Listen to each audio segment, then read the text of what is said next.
Good morning, everyone. I'm Nikki Eleanor, the founder of Guardian Business Services, and me and the gang at Guardian Law and Guardian Business Services have noticed that quite a few of you have gone quiet.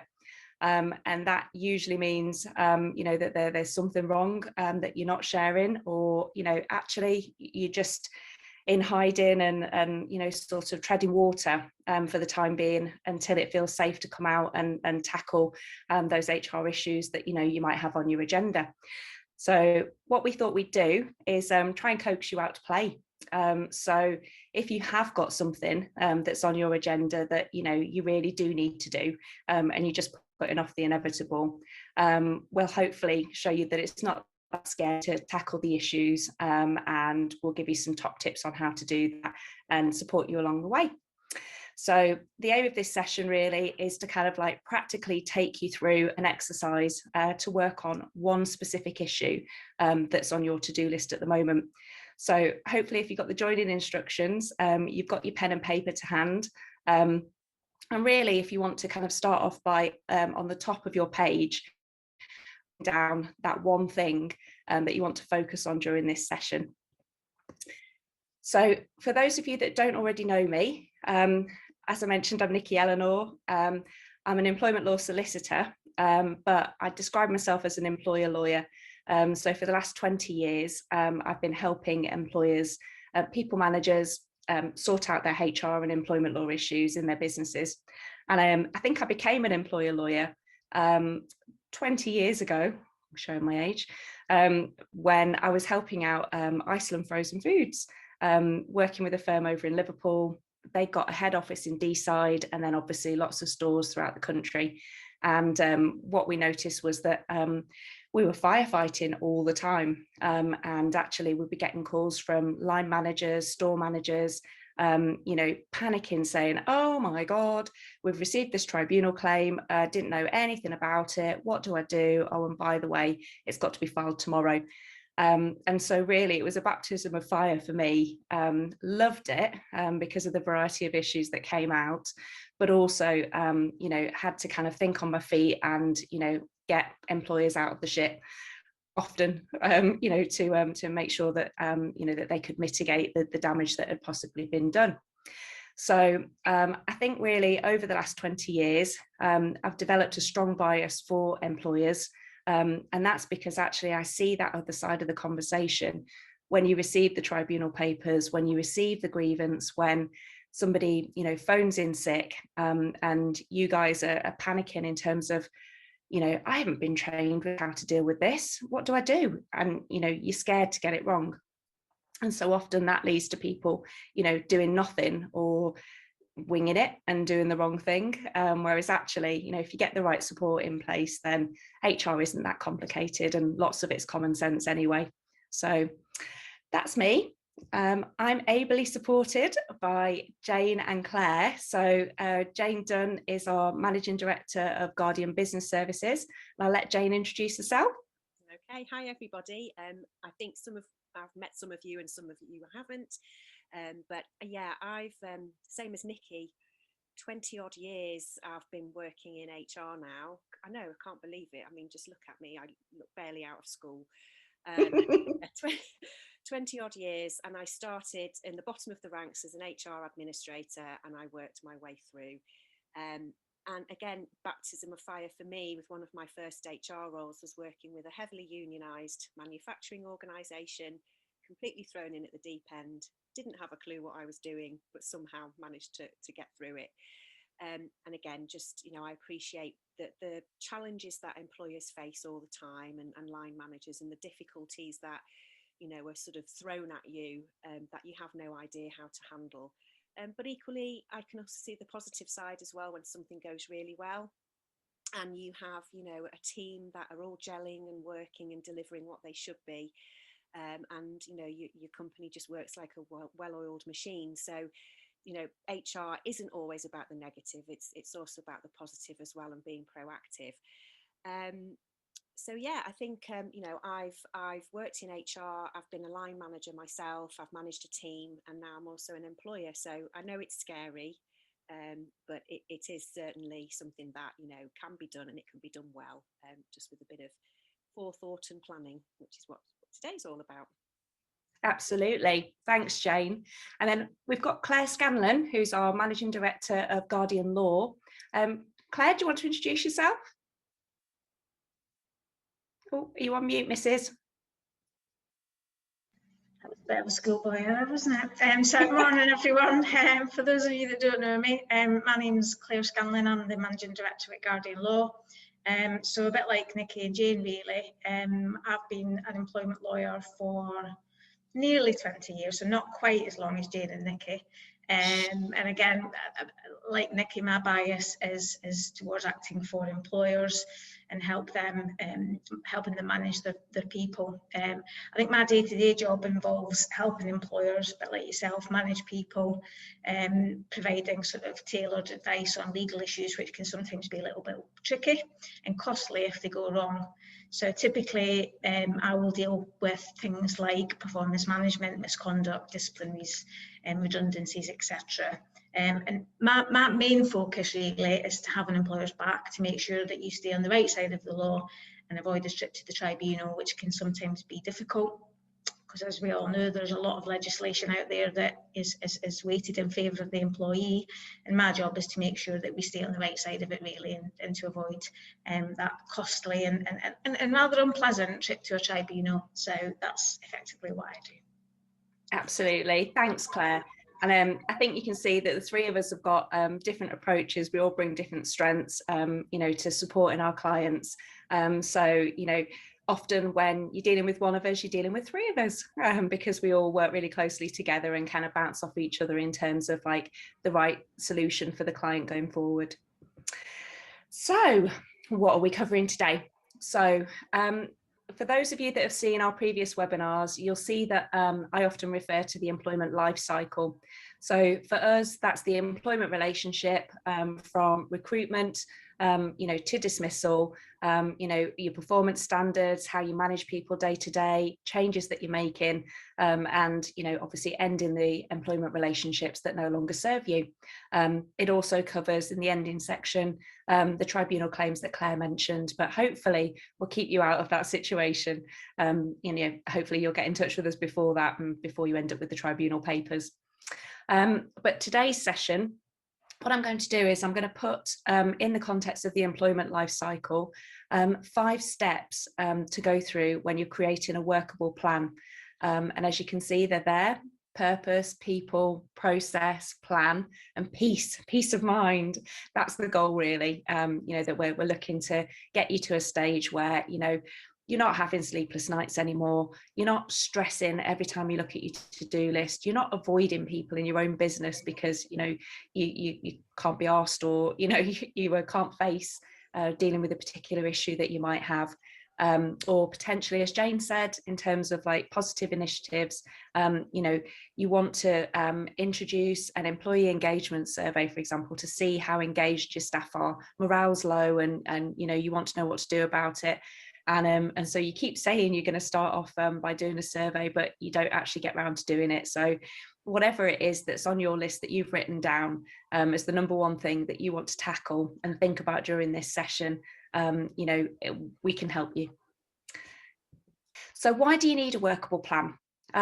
Okay, so often we get phone calls from employers that say, you know, right, I've made a decision. I want to change the contracts of employment, and I want to do it today, and I don't want to have to speak to the staff, and, you know, I just want to just impose it. And so actually, you know, we then say, well, hang on a minute, let's take a step back here, let's plan this out. And, you know, we get the bluff and bluster, well, I've already thought about it, I've already decided, I'm already going to do it. And so, you know, these are often the reasons that we come up with as to why, you know, you do need a workable plan. You're in control for a start. Isn't that an exciting prospect? Rather than actually going through an employment process and you know, being driven by, you know, the employee's responses and reactions, and you know, basically you're running a car without brakes, you know, because you don't know which way the employee is going to take you, and you know, so if you actually plan out your process, you're largely in control of what happens and when. you've got some time to seek expert advice, so you're doing it on the fly, and actually it will help you that you don't have to kind of ring us of a meeting that you've given no notice for because the employee's been tipped off by someone else because you've been moaning about this for ages, and all of a sudden they don't turn up to the meeting, or they turn up with their wife and you haven't got a clue what to do in that situation. And that's when we get the frantic phone calls. But actually, if we'd kind of had chats about that beforehand, we can think about, well, what happens if they turn up with their wife, and what happens if, you know, they call in sick, or, you know, we can plan for those eventualities in terms of like the specific circumstances that you're talking about and the specific employee that you're talking about. Because obviously every single person is different and everyone will respond differently in a particular set of circumstances. So you can take a considered approach. Again, you might have a plan to have a difficult conversation, you know, but you haven't planned what you're going to say, and you end up saying the wrong thing and making things worse. And, you know, actually then you find that you didn't want to pay them the notice pay. Well, actually now, because you've ballsed up, you're going to have to pay them some compensation, you know, for your actions. So if you're taking a more considered approach, then it kind of calms you down, it slows you down, you take a breath, you know, you know where you're at.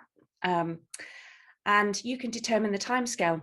So, you know, actually, when we talk about it, if you're wanting to go through a redundancy process, for example, and you've got 20 staff involved, then, you know, if you've taken some advice, you'll know that you've got to go through a minimum consultation period of 30 days.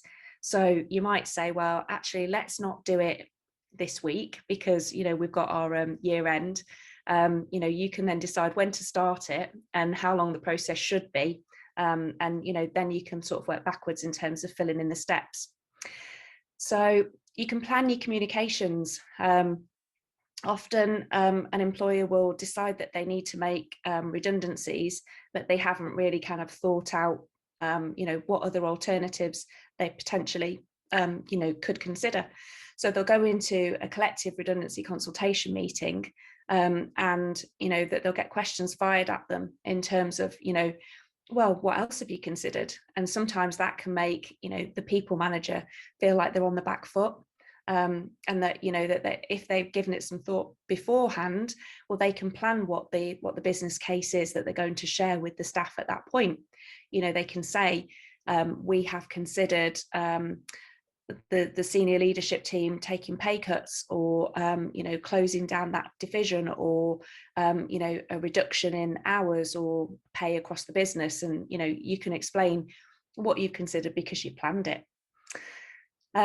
You've got certainty of costs. So if you know at the outset, okay, potentially we're going to make, you know, these changes, we're going to implement a new bonus structure, for example, something positive. But if you then know that actually what's that cost going to be to the business, if you've planned it out, you can work all that out initially, rather than saying, let's just introduce this new initiative, and then all of a sudden realizing after the fact, when you get the quote and you've already told the staff, that actually it's a lot more costly than you initially thought. If you're wanting legal support, then, you know, usually we can give you a fixed fee for our support. But if you're doing it on the fly, then what you can find is that actually your legal fees may escalate because you may need us more, you know, to kind of dig you out of the hole that you're in. So, you know, it makes sense to plan your process so that you've got that certainty of costs. Improve confidence. Oh, wow. The difference between a people manager that, you know, has confidence in the process that they're following, and the one that's like completely on the back foot in a blind panic is immeasurable, really. If you've got your plan in place and, you know, you're following it and you've got the confidence in that, and actually, you know, you'll feel confident in terms of actually, yeah, that's a valid question, and we'll address that in the next meeting after I've spoken to all the other staff. You know, you can have the confidence to have to say those things to staff in your meetings, rather than just thinking, oh God, what do I say now? And oh God, do I have to answer that now? But I don't know the answer to that. And, you know, it gives you so much more confidence when you know what you're doing, obviously.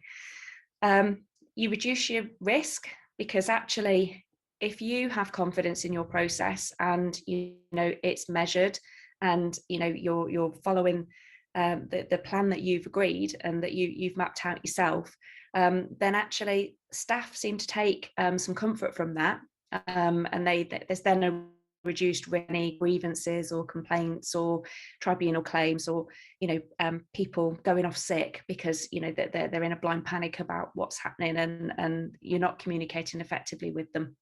So it does reduce your risk, and you manage your liability as well. So if you're going through a process, and let's say you are wanting to do something like have a difficult conversation to dismiss somebody with a negative attitude, you put up with them for 20 years and never told them, but we're at that stage where you're going to have that difficult conversation. You can then discuss, well, what's the worst case scenario if this goes wrong and we don't manage to get a negotiated settlement with them. So you can minimize and manage your risk and weigh that up in terms of your costings as well. So hopefully you'll all see that a plan is absolutely essential before you undertake any HR project. What happens when you don't have a workable plan? Well, you may not be in control. You won't have the time to seek the expert advice. You're on the back foot.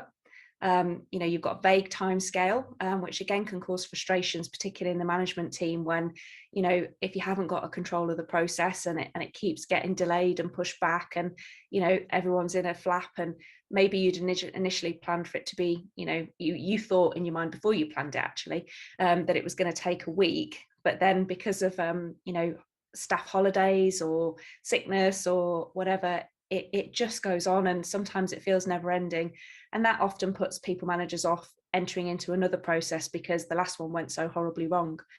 So events may dictate your process, communication. You may have inconsistent communication, so one of your managers is saying one thing and another saying something different. So if you've planned an outline script of what to say, then you should get some consistency. You may have the uncertainty of costs, a lack of confidence, which just leads to panic, an increased risk of claims and awards of compensation against you, and a greater liability. So we don't want that, do we? So creating your workable plan. As I mentioned, there are 5 steps, and the 5 steps are purpose, people, process, plan, and peace of mind. They're the 5 steps that I'm going to take you through today. So the first step is purpose. What are you trying to achieve? What's going on in your business right now that is causing you frustration, and why is it causing you frustration? On your piece of paper, write down, if you've written down the name of something that you want to change, at the top of your page, why is that an issue that you feel needs resolving? Look at where you are now in terms of the purpose. You need to understand where you are now before you can work out where you want to get to. So think about your business model. The pandemic has changed so many of our businesses and the way that we operate. Is your frustration down to the fact that your business model doesn't work anymore? Is that what you're looking to change? And that's going to have an impact on your staff. Your mission, vision, and values. Jane did a fantastic piece last week. For those that didn't see it, go and have a look on LinkedIn. There's an article called "Don't Be a Dick." And actually the theme of that really was about a company that have "Don't Be a Dick" as one of their core values, and they have it kind of posted on walls across their workplace, which we just love, absolutely love that. And so Jane's sort of trying to encourage people to get back to remembering what their purpose is, what their mission, their vision, and their values are. And she's got an offer on at the moment as well, actually, that if it's something that you want to revisit, particularly once you've been through this workshop, you can have a 20-minute consultation with Jane, complimentary. So get in touch with us at the support@guardian.online email for that one. Your workforce infrastructure. So you may find actually with the team that you've got at the moment that that just doesn't work. Maybe you've identified that there's a level of management that you no longer need. So that could be something that you need to unpick. Your Your staff costs, you may find actually that because you're perhaps making less profit, that your overheads perhaps need to reduce, and maybe you can't afford to give the the pay rise that you give, and maybe there's a pay freeze, maybe that's the issue that you're working on, but you just need to think about what it is that isn't working right now, that you want to change. Employee engagement. So we've seen a lot of this actually, that we've become really disconnected. In it's understandable. When we're all scattered around. I know for our part, we've always been used to having a great energy in the office, and we all bounce off each other and bring some fun to work. But actually, that's been a little bit more challenging for us to maintain that whilst we've been on lockdown. So there's only so many Zoom calls we can do. And then we've got contracts, policies and procedures. So we're seeing quite a few clients are coming to us now to say, do you know what, our contract's out of date, and not just because of the law may have changed since they last updated it, but because it doesn't fit their business model anymore. It perhaps didn't even provide for employees to work from home. It doesn't have a deductions from pay clause for people that are leaving, that owe the company money. There may be things in your contract that mean that it needs refreshing. So if that's on your to-do list, let us know. Any ways of working, what are you going to do when lockdown ends? Is that going to mean that your staff will return to an office or a factory or other premises? Or will it mean that that they'll carry on working from home? So you need to think about that. And then does that involve a change and a communication program with your staff to get their agreement to that new way of working? Any performance standards? I think a lot of us have been treading water, particularly for the last year, where life has been so uncertain.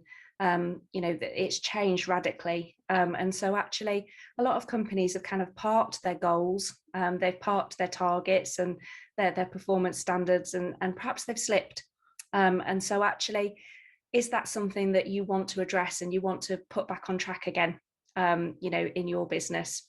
So whatever it is, think about what is it that you want to achieve, and I think the best starting place for that is to work out where you are now and why that frustrates you.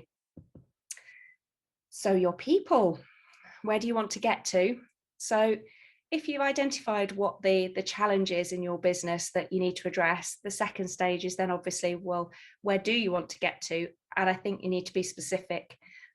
So you need to think about, if this business model doesn't work, if I've got this blank piece of paper, what business model will work?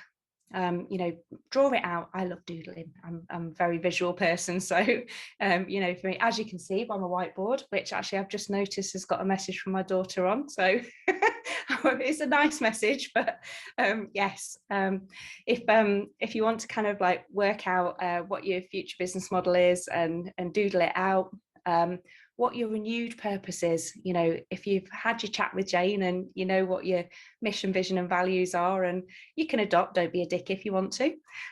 So just work out, what it is that you want to get to and what you want to stand for, and refresh, do your values still hold true? And if they do, remind people.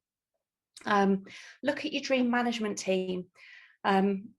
Some clients have reported to us that lockdown has kind of widened chasms in relationships that were there pre-lockdown, that certain people have stepped up and others have stepped away, and actually when that's gone on for a year, you can explore that and find out, is there an underlying issue that can be resolved? But actually sometimes the people that perhaps haven't fitted in and stepped up and been all hands to the pump for the business, perhaps it's time for them to move on.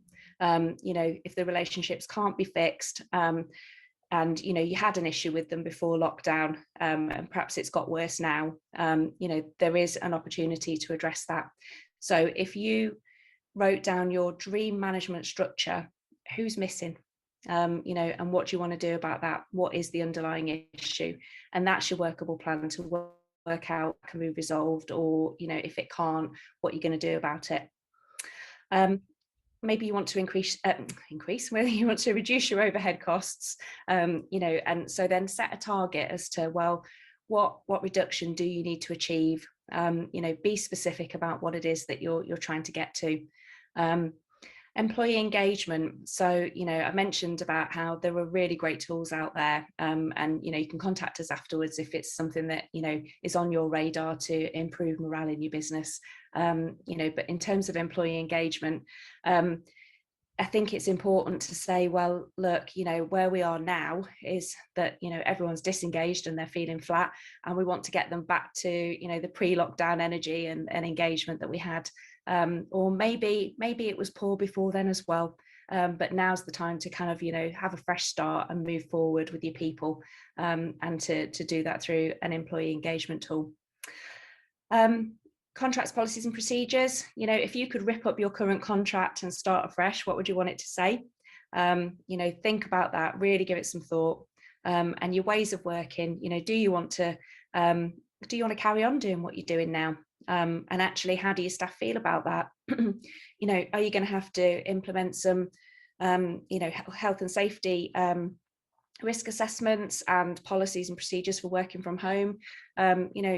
Do your staff really want to come back to the workplace, or are they happy to carry on working from their home? Have they got a workstation that's suitable to do that? And in terms of your performance standards, then maybe it's time to reset, and whether it is that you pick up from where you were before lockdown, or that you're starting at a different level because of your business that's coming in, and that maybe you haven't got as much work, so it would be unfair to set those same performance standards. But yeah, you need to then think about where you're headed and then what you're prepared to do to get there. And this is the bit that you all avoid doing. So this is your process. So when you've identified what issues have been on hold for too long, you then need to go through the 5 who, what, where, when, how, in terms of, who's affected, what is it that you want to achieve, where are you going to, make those changes, when, what timescale works for you, and how's the biggie. So how's the one that you need to plan out, and obviously that will depend on what it is that you're trying to achieve, and that's where you get to that stage, you've got that clarity on the first 4, that you go and get that expert advice to work out how you're going to achieve the aims that you've set out for yourself. Once you've identified perhaps actually whether it's your top 1, or maybe you've got 3 on your paper, maybe you're a maverick. So in that situation, assess those issues in terms of the negative impact on the business of not addressing them. So let's say you've got your contracts need updating, you've got you're going to have all employees predominantly working from home now, and you're going to dismiss Nobby. Let's say we're going to dismiss Nobby, who's been crap, bad attitude. We've had enough of him, and actually it's time for him to move on. When you then go through that list, which is going to have the most negative impact on your business if you don't address it, I would probably say the latter. And so that's the one that I would say that you should start with. Try and do one thing at a time, unless you are in panic mode and you've got lots of resources and lots of staff to help you through these processes, and you want to do them all at the same time. But start with one, and it feels less overwhelming. And when you succeed on resolving that issue, then you'll feel better about starting issue number 2. Think about what business and personal improvements there will be if you resolve that issue. So, Nobby might not just be affecting you, he might be affecting his peers as well. So actually, by removing that energy from the business, that could absolutely revitalize the energy, of your management team, or, whoever else works with him, because, that mood hoovers can really, really kind of bring down the energy in a business. And so resolving that issue, could be a massive benefit to morale and to your business as well. So think about the impact on you, yes, it'll stop pissing you off and it'll help you sleep better at night, but actually it could be good for your colleagues as well. So the plan, this is your how. You've worked out what needs to change. You've reviewed where you're at now and where you want to get to. You've reviewed your issues in terms of categorizing them as urgent and important, important but not urgent, not important but urgent, and not important and not urgent. And what I've suggested is that actually for those on your list, if you've done a big long list, you might have done more than 3. If you've got a big long list of things that need sorting out, chunk them out into quarters. So all of those things that are, we're hemorrhaging money, we need to reduce our staff overheads, you know, that's urgent and it's important as well, then that might be something that you give yourself the next quarter to address. And then obviously less importance, you know, you push it back into the other quarters, as I've suggested there. And just for a bit of fun, I would give your project a catchy name. So let's have a think for dismissing Nobby. Jane, have you got any ideas as to what we can call the Nobby project? Oh, blimey, don't drop it on me, will you? No, I don't. Sorry. What's your view on the importance of getting your process and plan in place before you start doing anything? Sorry, Mike's just put Nobble Nobby as it. I love that. Nobble Nobby's a good one. Well done, Mike. I like that. Nobby, yes. Yeah, I mean, obviously everybody knows that HR loves a process. That's why we're known as probably the Karens of every organisation. But all joking aside, it's so important. Firstly, because it could well be a legal requirement. So, for example, you were talking before about the collective redundancy consultation. You know, if you don't follow that correct process with the correct timescales, it can land you in hot water with quite a hefty payout potentially. It's also best practice in a lot of cases, you know, and also if you've got your own processes and procedures in place, just follow them. That's what people expect you to do. That's the point of having them. But it's also in fairness to everybody. And for example, if it's a performance management process, you know, give someone a chance if you know they've got the right attitude and everything else is good, they're just struggling with a particular aspect of the job. You know, work through that process and give them time to improve. And you know, I've seen it numerous times where people have actually turned themselves around, and it's so satisfying. So actually, you know, planning and putting your process in place and taking the time to think about it can actually really be beneficial to the organisation as well. Yeah, absolutely. Communication's key. Often, you know, there should be no surprises. No dismissal should be a surprise to any employee. You know, and fundamental changes, you know, that's the key, that employers kind of keep these projects secret, and then, you know, sort of spring them.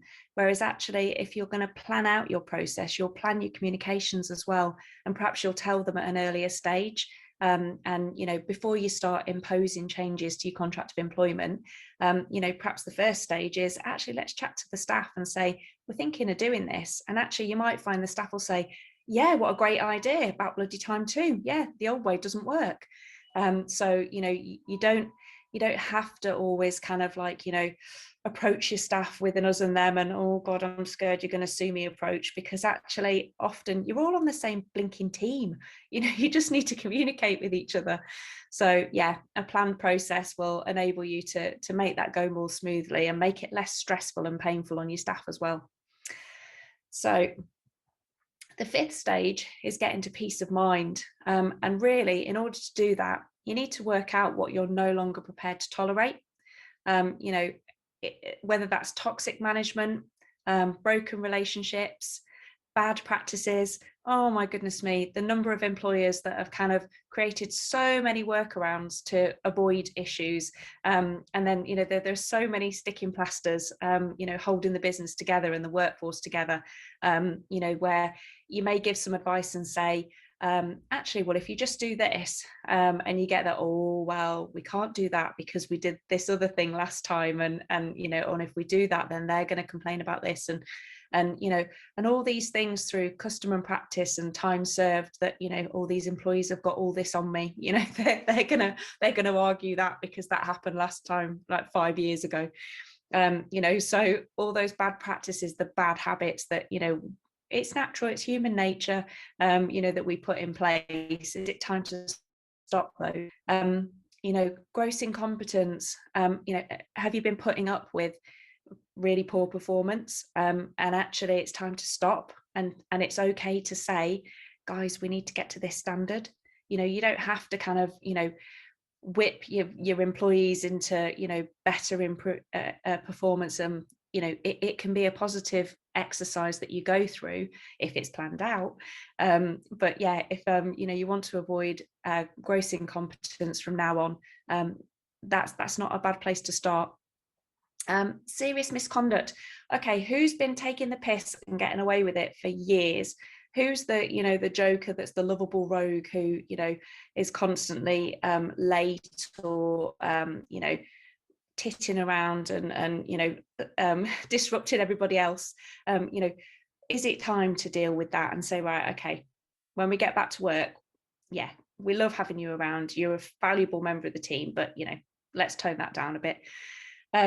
Poor morale. This is a biggie. We really, really have to address this. And I think this is why lots of you have gone into hiding, because I think that you're feeling disconnected from your staff, and you're feeling fearful about the economy, about your business, about your personal circumstances, and then about your staff. And so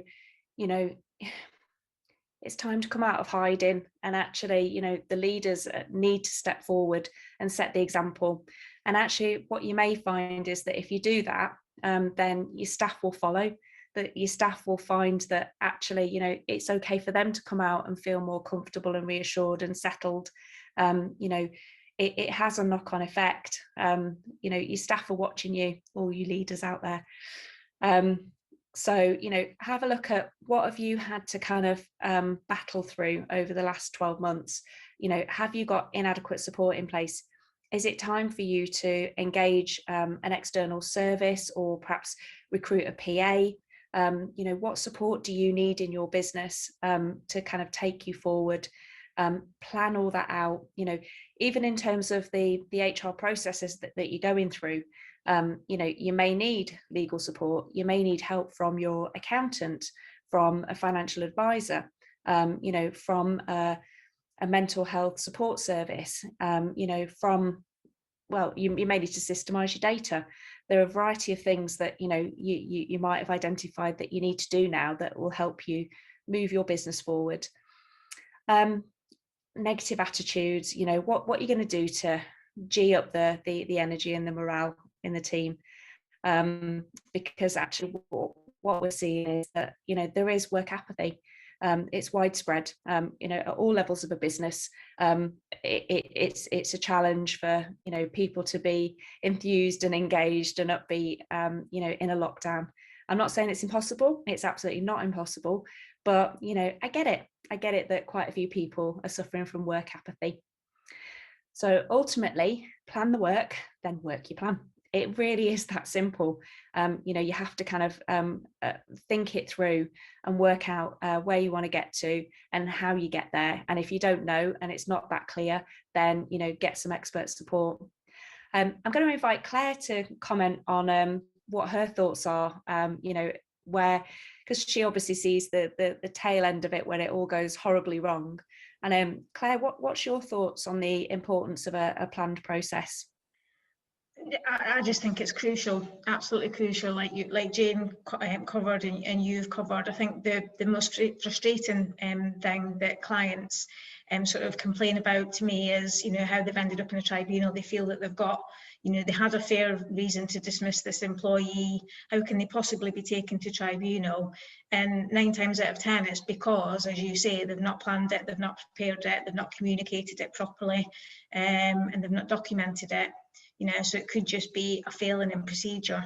that the employee's taken umbrage to and has ended up, you know, bringing a claim to the tribunal against them. And then what happens is the client ends up in tribunal a year or 2 years later, having to justify and having their actions, you know, closely scrutinised under cross-examination, you know, and it's like, well, I can't remember why we did what we did. So, but if you've planned it and prepared it and documented it, which is really key, then, you know, that should hopefully avoid, you know, that unnecessary trip to the tribunal. It's like Nikki, you said, you know, no dismissal should come as a surprise.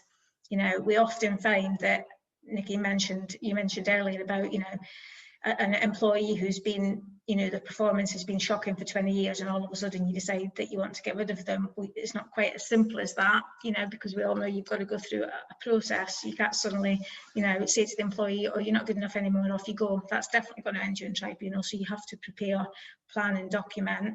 And I think if you follow that process, then, you know, you can't go far wrong really. So that's the best piece of advice really that I could give. Yeah, absolutely. Thanks, Claire. I think, I think really be fair. Yeah. If your underlying goal in all of this and all of your interactions with staff is to be fair, is to communicate with them, is to give them the evidence to back up what you're saying, because, you know, where you've got that employee with 20 years service, you know, and you're about to tell them your performance isn't good enough, well, you know, if that's the first time that they've heard that because their last 20 appraisals have told them they're wonderful, then, you know, that's going to be a massive shock to that person. Yeah. So, you know, it's not only actually you've got a fair reason. Okay, well, you need to be able to prove it, you know, so having that evidence, as Claire said, is absolutely crucial, and that will set you apart from, you know, the manager that ends up in the tribunal, and also, you know, the manager that manages to shake hands with the member of staff at the end of it when we're allowed to, but yeah, you know, that ends on good terms. I think just a bit of honesty is often needed, because, you know, I'll sometimes clients will call and they'll say, oh, well, they've done this, they've done that, and I'll say, well, speak to them about it. If you are going to dismiss, we have to explain, oh, I'd rather not tell them that because it might upset them and I don't want to upset them. So they leave the reason or the rationale quite woolly, and that then ends up with the employee thinking, well, is that the real reason? Is there another reason that, you know, why I've been dismissed? And that then gets you into hot water and can often raise issues of discrimination or bullying or whatever. So honesty is the best policy. Honesty and transparency and communication. Speak to them about it, you know, address it, get your evidence together. Jane and I, we were talking about this on Monday, weren't we, about how we forget that our employees are adults. And that actually, Jane, if you want to kind of comment in on that. Yeah, absolutely. I think we do forget, and we don't trust, because we talked about this as well, didn't we? In that, you know, I always make sure we do as a team that we trust people. We offer that trust from day one. And then if the employee does something to damage that trust, then fair enough. But, you know, we need to treat people like the adults that they are, trust that they've got the best interests of the business at heart. And just let them get on with the job that we've employed them to do. And I think a lot of employers struggle with that, and you know, just don't have that trust in their people, which is a real shame. And you know, we do know there are people out there who will abuse that trust, and that will unfortunately always happen. But you know, as we all know, there are ways of dealing with those situations. Yeah, absolutely. So yeah, it's a valid point. And actually, yeah, what you're doing here is you're planning a conversation with an adult. If any of these plans that you've highlighted today impact on your staff, then, you know, let's assume that you're speaking to somebody who, you know, let's remember the person. You know, they're not just employee number 3. You know, they're Nobby that's worked with you for 20 years and never been told he's crap. So, you know, you've got to take some responsibility for that, and, you know, treat him with respect and dignity in your communications with him. So thanks, guys. So yeah, your 5 steps to a workable plan. It's not that complicated, genuinely.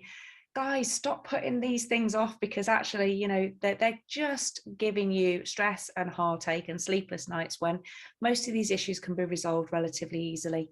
You know, you've gone through your 5 stages in terms of working out your purpose, who's affected by this you know, plan project that you're implementing. In terms of people, also think about who's going to implement it. So, you know, if you're planning to dismiss Uncle Nobby, why is he Uncle Nobby? It's because I'm thinking of Peter Kay, aren't I, with his Uncle Knobhead. But yeah, if you're thinking about Nobby, perhaps the person that he clashes with most in the management meetings is not the right person to hold his protected conversation. So just think about the impact on business and also the individual in terms of who's affected and who should be involved in whatever process that you're going to go through. Plan your process, so you think about things like how long is it going to take, who's going to be involved, when is it going to happen, how's it going to happen, what outcome are you looking for, and what leeway you've got around that as well, in terms of thinking of other eventualities, because you may start a redundancy process and say, actually, do you know what, we're prepared to consider volunteers for redundancy, and if we do that, then we may get the numbers that we need step forward, and therefore we can end the process and we don't have to put the staff that were affected at risk through a protracted stressful process. So just it's those things. If you're planning your process, then you can kind of think around it in terms of other ways of doing things. And also if your process does change tact, then you can adapt. So it's important to sort of have your outline process, but make sure you've got some flexibility in it for if things change. You've got your plan, so this is where we can help you put together that structured plan with all of your costings and your timeline, and then eventually you'll get to having that peace of mind as an employer, that you've done things properly, you've resolved an issue. And I can't tell you the number of times that clients say, oh my God, why didn't I just do that sooner? It would have saved them months or years of heartache. So that's where we'll get to for you, giving you that peace of mind. So have we got any questions? I'll open it up to Jane and Claire. Have you been checking? We have a few questions. Claire, do you want to go first? So the first question that we've got is, we've just announced a redundancy and one of the affected employees has gone off sick. What do we do? I guess that the answer to that will depend on, are they genuinely sick? Or do we think they've gone off sick to avoid the redundancy process? I think if it's a genuine illness and it's short term, then there's probably no issues in terms of postponing their consultation meeting. But you can still carry on with the consultations with other affected employees if there's more than this individual. I think if it's somebody who you think it isn't a genuine sickness or is going to be sick for a long time, there's nothing legally to prevent you from carrying on with the process, but you do still have to try and engage with them. So it doesn't necessarily mean that you have to have a face-to-face consultation meeting with them.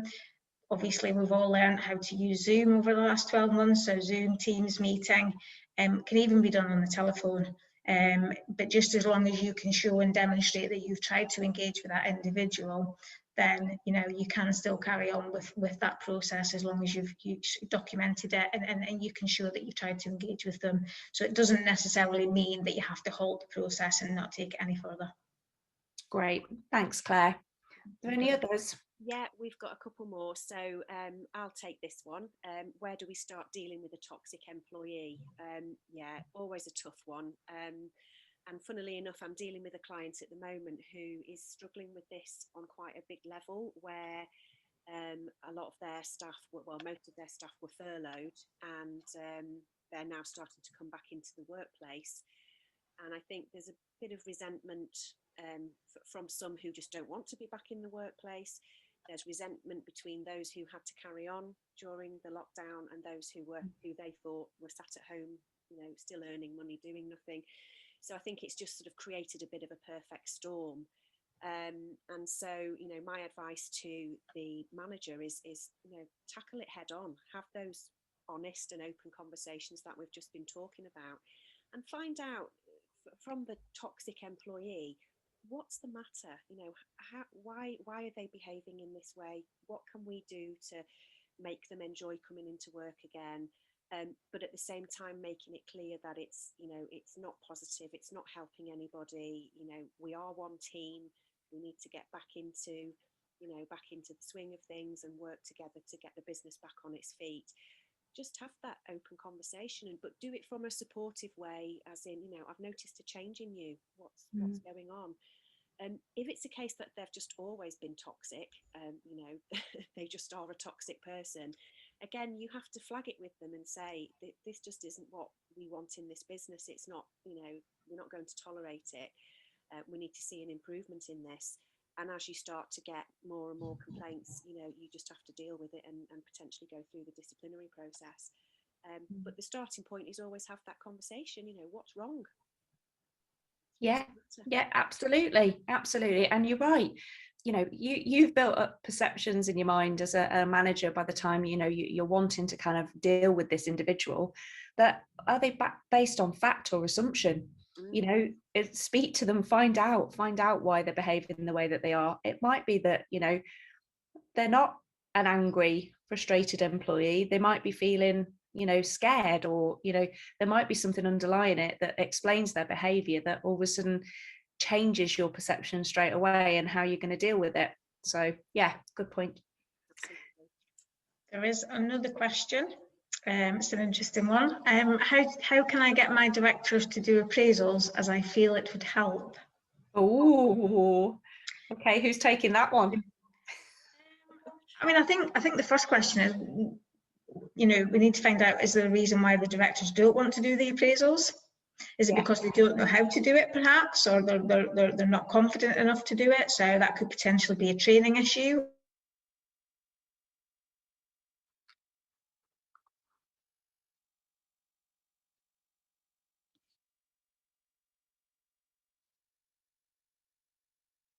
Of the process, or a lack of confidence, and potentially either some guidance or some training or some mentoring might help in that situation. I mean, I guess if it isn't a case of, it's a lack of confidence, it's just that they don't want to do it, then that is a difficult one, because they're directors of the business. So yeah, I think it would perhaps be, discussing with the individuals, what the benefits are of the appraisal, so that they can sort of realise the importance and what benefits it will bring to the business of doing those appraisals. So whether that be identifying performance issues, or actually something positive, rewarding somebody that, has worked extra hard this year, or has shown, some real drive and commitment to the business. So I think if you can maybe try and sell, the benefits of the appraisal to them, then they might be more inclined then to participate in the process. I don't know if anyone else has got anything, other pearls of wisdom they want to add to that. Yeah, if I can just add, I'm actually working with a client at the moment on introducing an appraisal process. And what we've done is, I think part of the problem with appraisals is if they're done once a year, it turns into a big, massive project that nobody feels they have time for. There's a lot of paper shuffling going on, and it's just not really beneficial to anybody. So what we're actually doing is having quarterly one-to-ones where there is an agenda to the meeting, all sorts of things. So from, how you're getting on with that particular project, how you're getting on in the team, how are you as an employee, as an individual, having those, again, open and honest conversations, but not turning it into a big, huge process. It's more about having those meaningful conversations. And because, they're more manageable, managers are happier doing them. It's more manageable in terms of their time. They're not having to sift through lots of paperwork. It's just a good sit down with each member of the team. And I think, that's certainly been received more positively with this client than it would if we'd sort of rolled out this huge, great, big, several page appraisal form. Yeah, absolutely. I was working with a client in December, and on this very issue of, managing performance, really, just kind of setting the standards and then, supporting employees to improve their performance. And so we started off with the overhaul of the job descriptions, and with working with the employees to sort of get their input on what they believe their role entailed, and also give them clarity on what the company's expectations were. And then they had the first meetings with staff. And I then spoke to that client, because I'd suggested, keep the communication going. And as it came to, the end of March. Last week I contacted them and said, you know, so when's the next set of meetings with the staff then, to review all those great things that you committed to in terms of training and development and mentoring and you know, projects and goals that you gave to these. When are you having your next meetings then? And they're like, oh, and they'd almost forgotten straight away, but actually those meetings are now in the diary for after Easter. And you know, the staff are kind of grateful for it, because the company promised that they would do that, and then now that, you know, that they're doing it, that's helped the relationship between the employer and employee as well. So there are loads of benefits to kind of having these regular communications with staff, and actually it can be a quick fix. You can turn around morale, you can turn around, you know, whether employees feel valued or not, you know, with a few quick measures, really. That's positive. So without further ado, I'm going to announce the winner of our competition, and that is Nikki from Bespoke. So well done, Nikki. You've won a Workable Plan. Yay! So what we'll do is I'll get in touch with you after this session. We'll set up a call where we'll define, you know, the kind of things that you want to achieve in your Workable Plan. I've got some online assessments for you to go through to kind of dig a bit deeper into what it is that you want to achieve. I've got some training materials that we can work through. We've got a workbook. There'll be a review session. So once we've kind of fleshed out your Workable Plan, you've perhaps spoken to the directors about it, you know, we can then have another call. And what we're going to do is Jane and I are going to jump on that call. So you'll have an HR and an employment lawyer perspective in terms of, you know, checking out all the different angles and making sure that plan works for you. We're setting up a group called the Workable Planners. So anyone that's going through the Workable Plan with us will share lots of free resources and introduce you to each other, so you can all kind of support each other. And also we're going to offer 3 HR lifelines. So whilst you're implementing your Workable Plan, you know, then you can ring up myself or Jane, and you know, we can kind of help you out and help you get unstuck if that's where you're at. And also we'll be nudging you in terms of accountability to say how you're getting on with that. We're also offering an employee engagement benchmark survey. So we work with Engagement Multiplier. They're fantastic. And what they offer is a free benchmarking survey to get you started and to see, you know, how engaged your staff are right now, and then what we can do to improve that. And then you can have a trial for Breathe HR software as well to get all your HR data in order. So yeah, if you're disappointed that you're not the winner, don't worry, it is available to buy as well. And what we've agreed is that anyone that's joined in on Back to the Future of Work or watched this masterclass will get a £1,000 voucher towards the cost of a Workable Plan. So it'll cost £400 plus VAT instead of the £1,400. So if that's something that you are interested in, then get in touch at support@guardian.online or contact us directly. So that's us. Thank you very much for joining us today. I hope you found it useful.